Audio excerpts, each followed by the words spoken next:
The disenfranchisement of black people in America is by design written into the actual DNA of this country. In terms of the film itself, do you expect most people to be surprised by how the timeline works out?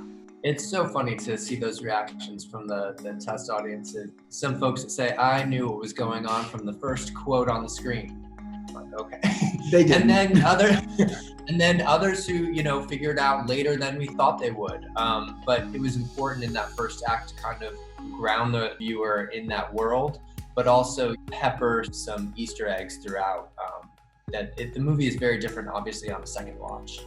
The idea that you guys created a contemporary story with this film, a story of, honestly, my worst nightmare, the idea that people would consider putting black people back into slavery almost feels too realistic. When you decide to bring this to a studio, what do they say? How hard is it to sell a concept like this? I think that Christopher and I were really fortunate in that we weren't saddled with this idea that we needed to sell anything. We're artists, and we went into these meetings and these conversations with the mission of identifying a real partner.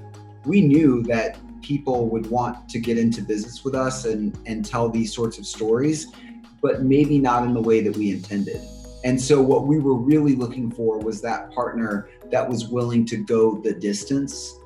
So we were interviewing them in as much as they were interviewing us. And we were so fortunate that, that multiple studios were excited about this project. And so we were able to kind of figure out which studio would allow us to get this script on screen without being watered down. This is something that so easily people could say, is this pushing it too far? Could this give people horrible ideas? What kind of feedback did you get when you first bring up this twist?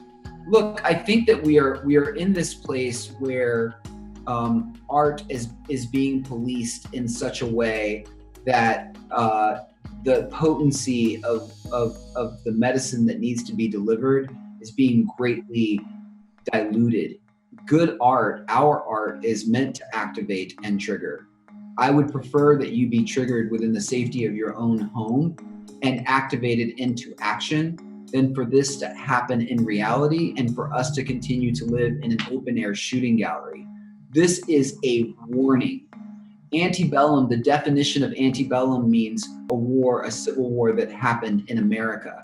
It is a period before the Civil War. And so what I find especially frightening about this moment is that it's so prescient in that it feels like preamble. It feels like precursor in this very moment that we're living in for another civil war. And so I think that we should all thoughtfully consider this current inflection point in America's experiment of democracy until we can get to this place where we can build a more equitable foundation for everybody, which means that we need to stop lying about the past. We need to confront it. And we need to confront the fact that the country was built on the backs of stolen bodies and free labor.